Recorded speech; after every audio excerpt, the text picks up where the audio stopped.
ചിലപ്പോൾ നമുക്ക് കൂടുതൽ പരിചയം ഉണ്ടാവില്ല. ഇത് എല്ലാവരും ഇതിങ്ങനെ പിടിച്ച് വായിക്കുന്നത് കൊണ്ട് എന്താണ് അവരുടെ കയ്യിലുള്ളത് എന്നുള്ളതാണ് അറിയുന്നത്. മംഗലം കളിയുമായി ബന്ധപ്പെട്ടുകൊണ്ട് ആ മംഗലം കളിക്ക് കൊട്ടാൻ ഉപയോഗിക്കുന്ന ഒരു ഉപകരണമാണ് ഈ തുടി എന്ന് പറയുന്നത്.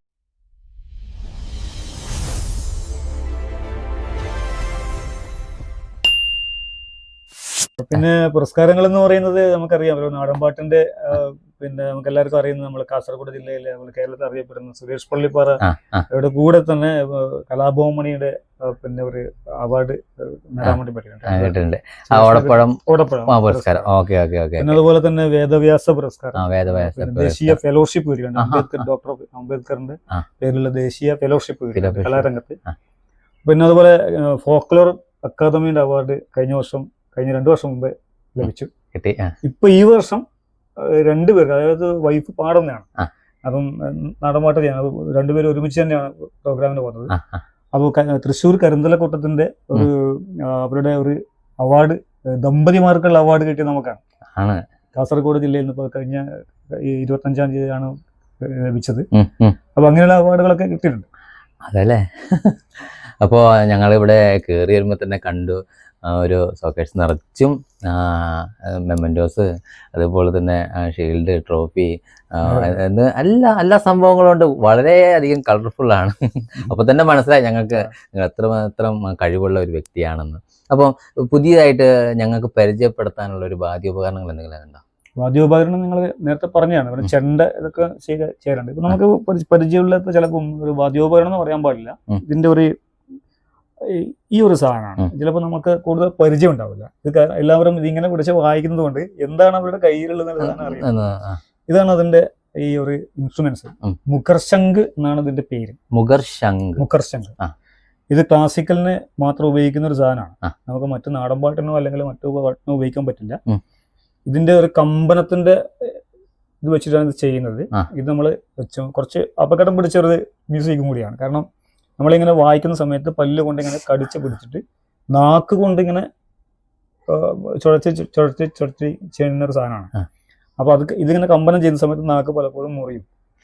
അപ്പൊ അത് കുറച്ച് ശ്രദ്ധിച്ച് വായിക്കേണ്ട ഒരു സാധനമാണ്. ഇത് നമുക്ക് ഇപ്പം നിങ്ങൾക്ക് പരിചയം ഉണ്ടോ എന്നറിയില്ല. അപ്പം ഇത് പാട്ട് കേൾക്കുമ്പോൾ നമ്മൾ വേണുഗോപാൽ പാടിയ ചന്ദനമണിവാതിൽ പാതിചാരി എന്ന പാട്ടിന്റെ ഏറ്റവും അതിന്റെ ഇടയിൽ വായിക്കുന്ന ഒരു സാധനമാണത്. അങ്ങനെ ആ പാട്ടിൽ ഈ സാധനം ഉപയോഗിക്കുന്നുണ്ട്. അതുപോലെ നമ്മൾ ക്ലാസ് കച്ചേരിക്കാണ് ഇത് കൂടുതൽ വായിക്കുന്നത്. ഇത് കച്ചേരിക്ക് ഉപയോഗിക്കുന്ന ഒരു സാധനമാണ്. അപ്പൊ ഇതിന്റെ ശബ്ദം ഞാനൊന്ന്, ഇത് 2 തരത്തിലുണ്ട്. നമുക്ക് ഏത് വേണമെങ്കിലും ഉപയോഗിക്കാം. അത് പിന്നെ ഇരുമ്പിന്റെ ഉണ്ട്, സ്റ്റീലുണ്ട്, അങ്ങനെ ചെയ്യണം. അപ്പൊ അത് ഓരോ ശ്രുതിക്കനുസരിച്ചിട്ട് വായിക്കുന്ന സാധനമാണ്.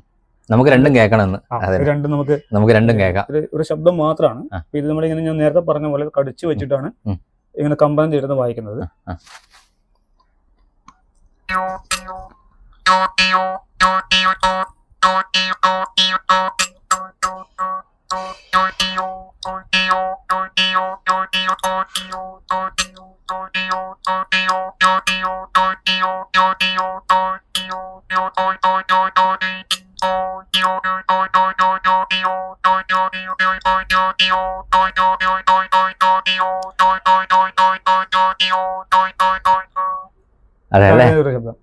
ഇതിനകത്തും അതേ സെയിം ചെറിയൊരു വ്യത്യാസം തരാം. ഇത് കുറച്ച് ശുദ്ധി വ്യത്യാസം ഉണ്ടാവും.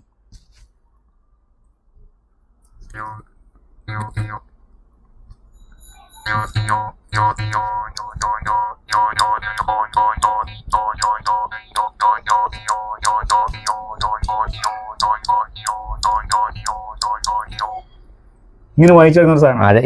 ഇതിന്റെ മറ്റുള്ള ഇൻസ്ട്രുമെന്റിന്റെ കൂട്ടത്തിൽ ഇത് മൃദംഗത്തിന്റെ കൂടെയാണ് വായിക്കുന്നത്.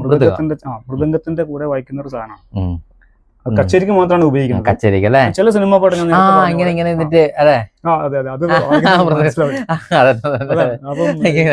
ഞാൻ വേഗം മനസ്സിലാവാനാ പറഞ്ഞത്. ചന്ദനമണിവാതിൽ പാതിചാരി എന്നുള്ള പാട്ടില് ഈ സാധനം നമുക്ക് വളരെ സ്പഷ്ടം. ഒരുപാട് സംഭവങ്ങളുണ്ട് ഇവിടെ. അപ്പം ഇതിനെക്കുറിച്ച് വളരെ വിശദമായിട്ട് ഞങ്ങൾക്ക് പറഞ്ഞ് മനസ്സിലാക്കി തരണം. കാരണം വെച്ചാൽ ഇതൊക്കെ നമ്മൾ ദൂരെ നിന്ന് കാണുന്നതേ ഉള്ളൂ. സ്റ്റേജിലാണെങ്കിലും ശരി, മറ്റുള്ളവർ ഉപയോഗിക്കുന്നതാണെങ്കിലും ശരി. അപ്പോൾ ഇതിൻ്റെ ഉപയോഗത്തെക്കുറിച്ചും ഇതിൻ്റെ പേരെന്താണ്, ഇതിൻ്റെ ചരിത്രങ്ങളടക്കം ഞങ്ങൾക്ക് പറഞ്ഞ് മനസ്സിലാക്കി തരണം കേട്ടോ. ഓക്കെ, തീർച്ചയായിട്ടും. ഏതായിരുന്നു? ഈ തുടി എന്ന് പറയുന്നത് ഇത് നമ്മള് ഈ ഉപകരണത്തിന്റെ പേരാണ് തുടി. തുടി തുടി എന്ന് പറഞ്ഞാൽ പഴയ കാലത്ത് നമ്മുടെ പണ്ട് കാലത്ത് അടിസ്ഥാന വർഗത്തിന്റെ ഒരു താളോ ഒരു വാദ്യമാണത്. അതിൽ സാധാരണ ഉപയോഗിക്കുന്നത് നമ്മളെ കാസർഗോഡ് ജില്ലയിൽ ഏറ്റവും കൂടുതൽ ഈ മലവേട്ടുവ മാവിലൻ സമുദായത്തിൽ പെടുന്ന അവരുടെ മംഗലം കളിയുമായി ബന്ധപ്പെട്ടുകൊണ്ട് ആ മംഗലം കളിക്ക് കൊട്ടാനും ഉപയോഗിക്കുന്ന ഒരു ഉപകരണമാണ് ഈ തുടി എന്ന് പറയുന്നത്. ഇപ്പൊ നമ്മൾ അടുത്ത കാലത്ത് കാസർഗോഡ് ജില്ലയിൽ മാത്രമല്ല ഈ മംഗലം കളി പരിചയപ്പെടുത്തി 2 വർഷം മുമ്പ് നമ്മുടെ സർക്കാർ സ്കൂൾ കലോത്സവത്തിൽ മംഗലം കളി ഉൾപ്പെടുത്തിയത് കൊണ്ട് തന്നെ ഈ എല്ലാ ജില്ലകളിലും തുടിയുടെ ഉപയോഗം അതുപോലെ തന്നെ തുടിയുടെ പാട്ട് ആയാലും കൊട്ടായാലും ഒരുപാട് നല്ല കയറ്റം കയറി വന്നൊരു കാലഘട്ടത്തിലാണ് നിങ്ങൾ ഇങ്ങനെ ഒരു ഇന്റർവ്യൂ ചെയ്യുന്നത്. കാരണം സ്കൂൾ കലോത്സവത്തിന്റെ സമയമാണ്. ഇപ്പൊ ഇത്രയും കാണുന്നത് ഞാൻ ഇവിടെ സ്കൂളിലെ കുട്ടികൾ ഇവിടെ പ്രാക്ടീസിന് വരും. ഇപ്പൊ ജില്ലാ കലോത്സവം നടക്കുകയാണ് അടുത്ത 2 ആഴ്ച കഴിഞ്ഞപ്പോൾ എക്സാം കഴിഞ്ഞതിന് ശേഷം. അപ്പൊ അവർക്ക് പ്രാക്ടീസിന് വേണ്ടിയിട്ട് റെഡിയാക്കി വെച്ച സാധനമായത്. ഞാനിപ്പം 1-2 ടീമിനെ ജില്ലയിൽ പങ്കെടുപ്പിക്കുന്നുണ്ട്.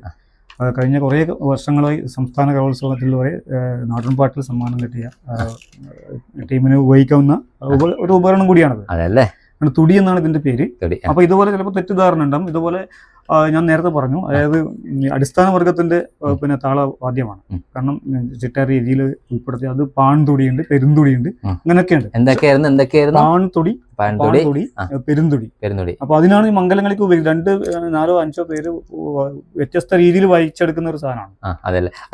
അതേപോലെ തന്നെ ദേവാസുരം എന്ന ചിത്രത്തിൽ മനോഹരമായിട്ട് അതെ അത് നമ്മളൊരു തെറ്റിദ്ധാരണ. അത് ഇടക്ക എന്ന് പറയുന്ന ഒരു സാധനമാണ്. അത് ക്ഷേത്രകലയുമായി ബന്ധപ്പെട്ടുകൊണ്ട് ഉപയോഗിക്കുന്ന ഒരു ഉപകരണമാണ് ഇടക്ക എന്ന് പറഞ്ഞാൽ. കാണുമ്പോൾ ഒരു പോലെ ഉണ്ടാവും, പക്ഷെ ഇതിന്റെ നിർമ്മാണത്തിൽ വ്യത്യാസമുണ്ട്. അതിനകത്ത് ഒരു ചരട് ഉണ്ടാവും, അതുപോലെ ചെണ്ടൊക്കെ തൂക്കിയിട്ട് വായിക്കുന്നതാണ്. അത് പിന്നെ ശാസ്ത്രീയമായി വായിച്ചെടുക്കുന്ന ഒരു സാധനമാണ്. തുടി വായിക്കുന്ന ശാസ്ത്രീയമായിട്ട് വേണം. നമ്മുടെ കൈയുടെ എക്സ്പീരിയൻസും അതുപോലെ നമ്മുടെ പാട്ടിന് ഏതാണോ പാട്ട്. ഇപ്പൊ നാടൻ പാട്ടിന് ഏറ്റവും കൂടുതൽ ഉപയോഗിക്കുന്നത് ഞാൻ നേരത്തെ പറഞ്ഞ പോലെ മംഗലം കളിക്കാണ് കൂടുതൽ ഉപയോഗിച്ച് വരുന്നത്, പ്രത്യേകിച്ച് കാസർഗോഡ് ജില്ലയിൽ. ഇത് മൃഗങ്ങളുടെ തോലാണ്, ആടിന്റെ തോലായിട്ടാണ്. അപ്പൊ കളർ വ്യത്യാസം വരുന്നത് കളർ അത് ഓരോരോ ചെത്തിയെടുക്കുന്നതാണ്. നമ്മള് മൃഗത്തിന്റെ തോല് കൊണ്ടുവന്ന് ഉണക്കിയെടുത്തിട്ട് അതിന്റെ നേരത്തെ രോമെല്ലാം കളഞ്ഞ്. ഇതൊക്കെ എവിടുന്നാ മേടിച്ച? ഇത് വാങ്ങുന്നത് വലിയ കഥയാണ്. തൃശ്ശൂരിന്ന് വാങ്ങിയതുണ്ട്. ഉണ്ടാക്കുന്ന സാധനമുണ്ട്, നമ്മുടെ നാട്ടിൽ നിന്ന് ഉണ്ടാക്കുന്ന സാധനങ്ങളുണ്ട്. കാസർഗോഡ് ജില്ലയിലുണ്ടോ ഇത്? കാസർഗോഡ് ജില്ലയിലുണ്ട്. നമ്മൾ തന്നെ കെട്ടിയെടുക്കുന്നതാണ്. ഞാൻ നേരത്തെ പറഞ്ഞ പോലെ ആ വിഭാഗത്തിന്റെ അവർ ഒരുപാട് സാധനങ്ങളൊക്കെ ചെയ്ത് പിന്നെ വിൽപ്പന നടത്തുന്നുണ്ട്. അതെ. ഓക്കെ, നമുക്ക് ഇതെങ്ങനെയാണ് ചെയ്യുന്നത് കൊട്ടി ഒന്ന് കാണാനുള്ള ആഗ്രഹമുണ്ട്. ഓക്കെ.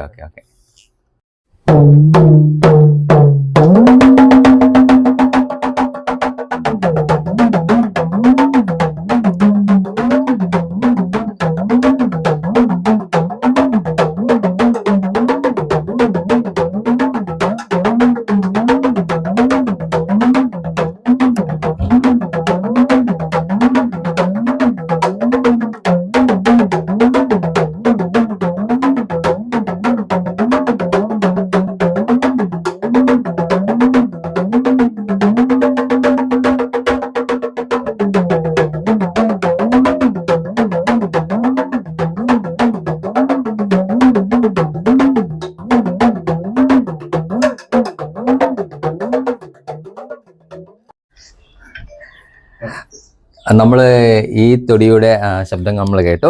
ഇനിയിപ്പം ഇത് കുറച്ചുകൂടെ വലുപ്പമുണ്ട്, അപ്പൊ ഇതിന്റെ ഒന്ന് കേൾക്കാൻ വേണ്ടിയിട്ടുള്ള ആഗ്രഹമുണ്ട്. അപ്പൊ അതിന്റെ കൂടെ ഒരു കാര്യം കൂടെ ചേർത്ത് പറയാണ്. അപ്പൊ ഞാൻ നേരത്തെ വായിക്കുമ്പോൾ നമ്മൾ ഒരു തൊടിയിൽ ഒരു ശബ്ദം കേൾക്കുന്ന വെച്ചാൽ ഇതാ ഇങ്ങനെയാണ്. അപ്പൊ ഞാനിവിടെ പ്രസ് ചെയ്യുമ്പോഴാണ് ഇതിന്റെ ശബ്ദ ടോൺ വ്യത്യാസം വരുന്നത്. ഇത് എവിടെ പ്രസ് ചെയ്യുന്നത്? എവിടെയായിരുന്നു? ഇത് എവിടെയാണ്? ഈ ഇതിനകത്താണ്, ഇവിടെയാണോ പ്രസ് ചെയ്യുന്നത്? ഇത് പിടിക്കുമ്പോഴാണ്. ഇത് പിടിക്കുമ്പോഴല്ലേ? ഇതാണ് ഇതിന്റെ ടോണിൽ വ്യത്യാസം വരുന്നത്. അപ്പൊ ഇതാണ് ക്രമീകരിക്കുന്നത്. നമ്മൾ ഇടത് കൈ കൊണ്ട് ക്രമീകരിച്ചിട്ടാണ് ഇതിന്റെ ശബ്ദം വ്യത്യാസം വരുന്നത്. അതാണ് ഞാൻ ഇങ്ങനെ ചെയ്യുന്നത്. നമ്മൾ വായിക്കുന്നത് അല്ലെങ്കിൽ കൊട്ടിയെടുക്കുന്നത് എല്ലാം ഒരേപോലെ. ഇതിന്റെ കയറുണ്ടല്ലോ, ഈ കയറ് ഇങ്ങനെ ടൈറ്റ് ആകുമ്പോഴും ലൂസ് ആകുമ്പോഴാണ് ശബ്ദത്തിന് വ്യത്യാസം ഉണ്ടാകുന്നത്. അപ്പൊ അത് ഞാൻ മറ്റേ തൊടിയിൽ നിന്ന് വായിച്ചിട്ടുണ്ട്. ആയിക്കോട്ടെ. ഈണത്തിനനുസരിച്ചിട്ട് ഇതിങ്ങനെ വലിക്കുന്നതനുസരിച്ചിട്ട് ഇതിന് വ്യത്യാസം ഉണ്ടല്ലോ ഇവിടെ? ഉണ്ട്. കാരണം ഇത് നമ്മൾ തൃശ്ശൂരിൽ നിന്ന് വാങ്ങിയ ഒരു തുടിയാണ്. നേരത്തെ ഞാൻ പരിചയപ്പെടുത്തിയത് നമ്മുടെ നാട്ടിൽ നിന്ന് ഉണ്ടാക്കിയ ഒരു തുടിയാണ്. ഇതിന്റെ കെട്ടിൽ വ്യത്യാസമുണ്ട്. കെട്ടിലും അതുപോലെ ഇതിന്റെ റിംഗില് ഒക്കെ വ്യത്യാസമുണ്ട്. ഈ സൈഡ് വേറെ, 2 സൈഡും ഒരുപോലെ. അപ്പൊ ഇതിന്റെ കളർ കുഴപ്പമില്ല, അത് മൃഗങ്ങളുടെ ഒരു ഇതാണ്. ഓക്കെ, ഇത് ഇട്ടേ നമ്മൾ കാണട്ടെ, നല്ല രസമുണ്ട്. അപ്പൊ ഇത് വെച്ചിട്ടാണ് ശരിക്കും പ്രസ് ചെയ്ത് ചെയ്യുന്നത്. പക്ഷെ അത് ഞാൻ നേരത്തെ ഇങ്ങനെ ഇടുമ്പോഴാണ് നമ്മളത് വലിക്കുന്നത്. ഇത് കൈകൊണ്ട് പ്രസ് ചെയ്യാം, കൈകൊണ്ട് ഇങ്ങനെ ടൈറ്റ് ചെയ്യുമ്പോൾ ശബ്ദം വ്യത്യാസമുണ്ട്. അപ്പൊ നമുക്കൊന്ന് കേൾക്കാം.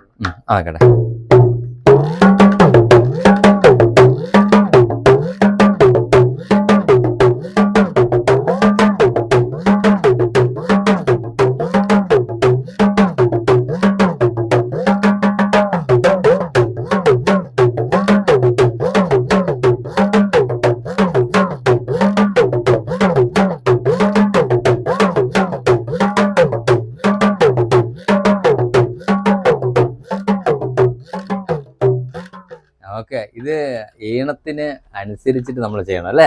ഇത് നമ്മൾ പ്രസ് ചെയ്യണം. നമ്മൾ ഇടത് കൈ കൊണ്ടാണ് ഇതിന്റെ കംപ്ലീറ്റ് പ്രവർത്തനം അല്ലേ? ഇത് എത്ര നാൾ കൊണ്ട് നമുക്കിത് പഠിക്കാൻ പറ്റും? അത് നമ്മൾ മനോധർമ്മം എന്ന് പറയുക. കല എന്നല്ല, ഏത് കലയാലും നമ്മുടെ മനോധർമ്മമാണ്. ചിലപ്പോൾ നമുക്ക് 2 വർഷം എടുക്കേണ്ടി വരും, ചിലപ്പോൾ 5 വർഷം എടുക്കേണ്ടി വരും, ചിലപ്പോൾ 10 വർഷം എടുത്തു കഴിഞ്ഞാൽ നമുക്ക് പഠിക്കണമെന്നില്ല. ഒരു മാസം ചിലപ്പോൾ പഠിക്കുന്നവരുണ്ടാവും. അതല്ലേ, അത് ഒരാളെ മനോധർമ്മമാണ്, കലയോടുള്ള താല്പര്യം. പക്ഷെ നിങ്ങൾ ഒരു ബഹുമുഖ പ്രതിഭ തന്നെയാണ് സത്യം പറഞ്ഞാല്. എല്ലാ കാര്യങ്ങളും നിങ്ങൾ ഉപയോഗിക്കുന്നുണ്ടല്ലേ? ഇതൊക്കെ എങ്ങനെ പറ്റുന്നു ദൈവമേ. ഓക്കെ, പിന്നെ ഇനി ഇതിൽ ഏതെങ്കിലും ഒരു പാട്ട് ഒന്ന് പാടാനോ അങ്ങനെ ചെയ്യാൻ പറ്റും? നമ്മൾ ഋതത്തിൽ പാട്ട് പാടാൻ പറ്റില്ല. നമുക്ക് കീബോർഡിൽ അങ്ങനെ പാട്ട് പാടാം. ഋതത്തിൽ നമുക്ക് അതിന്റെ പാട്ടിനനുസരിച്ച് താളം ക്രമീകരിക്കാൻ പറ്റും, അതിന്റെ താളം ചെയ്ത് കൊടുക്കാനേ പറ്റും. അതെ അല്ലേ? നമുക്കങ്ങനെ പാട്ട് ഇപ്പൊ ഞാൻ നേരത്തെ പറഞ്ഞ മംഗലം കളിയിലെ പാട്ട്, മംഗലം കളിയിൽ 2 വരി വേണമെങ്കിൽ ചെയ്തതാ. Okay, ready.